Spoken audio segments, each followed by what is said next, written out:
You don't wake up wanting to hurt anyone, but you reach a point where your pain starts to feel like permission, and then you tell yourself it's justified. Before we can dig deeper into the kidnapping of River Ward's nephew, Randy Kutcher, we need to understand the man behind it. Because Night City loves to call him a monster. They call him Meat Man. They call him Peter Pan. But monsters aren't born, they're built. And every act of cruelty is an equation. And Anthony Harris is what happens when every variable in a child's life points the wrong way. See, this isn't about sympathy. This is about context. Because if we don't understand the origin of the nightmare, then we can't understand why Randy almost became the next link in the chain. Now let's start with the truth. See, Anthony didn't just kidnap children. He kept them sedated, restrained, and he even experimented on them in the same way that his father did with cattle. He turned an abandoned farm into a torture chamber.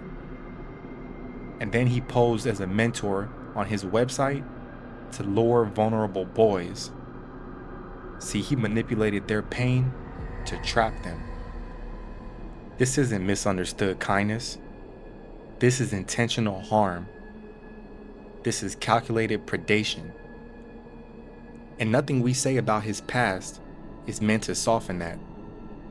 But to understand Randy, to understand River, and to understand this entire quest line, we need to understand how Anthony got here.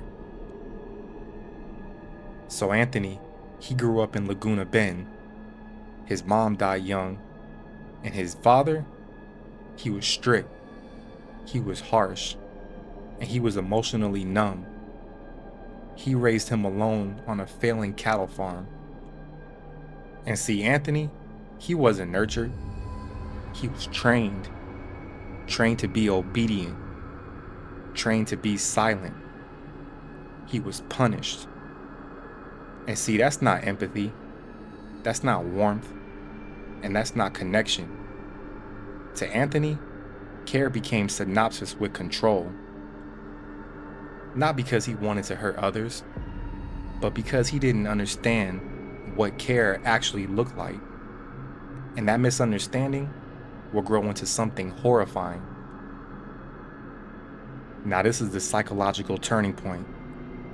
See, a young Anthony, he finds a sick turtle, and he tries to help it, in his own childish way.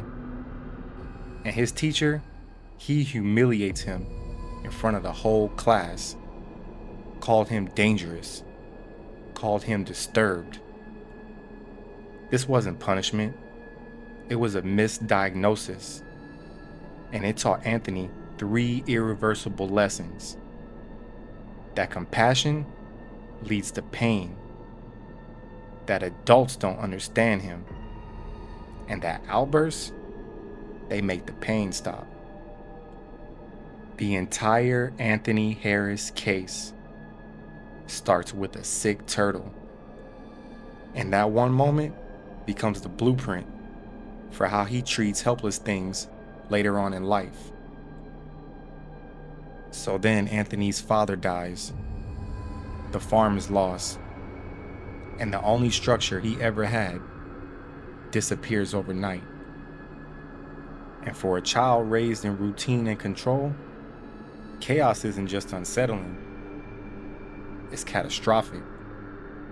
His emotional regulation collapses, his worldview fractures, and he becomes untethered, psychologically and morally. And into that chaos, something even darker grows. A belief that he is the only one who can care for people the right way. That's a belief built in trauma, a belief shaped by misunderstanding, a belief that becomes fatal.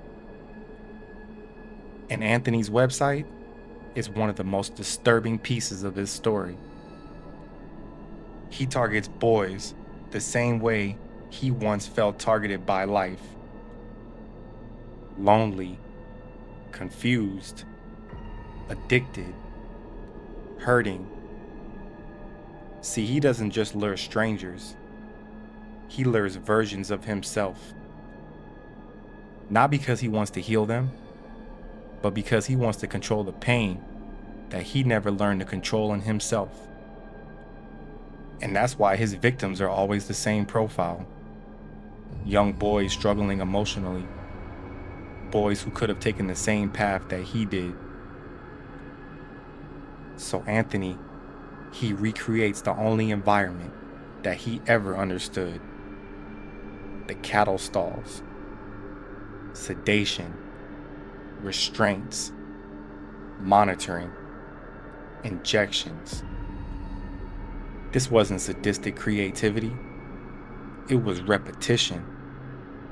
The routine he lived as a child became the routine that he inflicted as an adult. And see, this is where we draw the line very clearly. Explaining his trauma does not erase his cruelty. This farm wasn't a coping mechanism, it was a prison, a nightmare, a deliberate choice to hurt others the same way that he was hurt. And Anthony, he never stands trial. He never answers for his crimes either. He never confronts what he became. He slipped into a permanent coma, brain damaged, unresponsive, locked away from the world that he terrorized. A silent ending with no justice, no closure. It's not redemption, and it's not healing either. It's just the final chapter of every adult who ever touched his life, and the final warning for what could have happened to Randy. 'Cause see, Anthony, he didn't choose Randy at random. He chose him because Randy was vulnerable. He was lonely, isolated, addicted, looking for help, looking for belonging, just like Anthony once was. And this is the part that most people overlook. Randy isn't just a victim, he's what Anthony could have been saved from becoming. And that's why River's reaction isn't just anger, it's fear. Fear that Randy's trauma could shape him the same way Anthony's trauma shaped him. And this is what leads us to our next video. So here's the real question. If Anthony Harris was shaped into a monster by the failures around him, what would Randy have become if River didn't find him in time?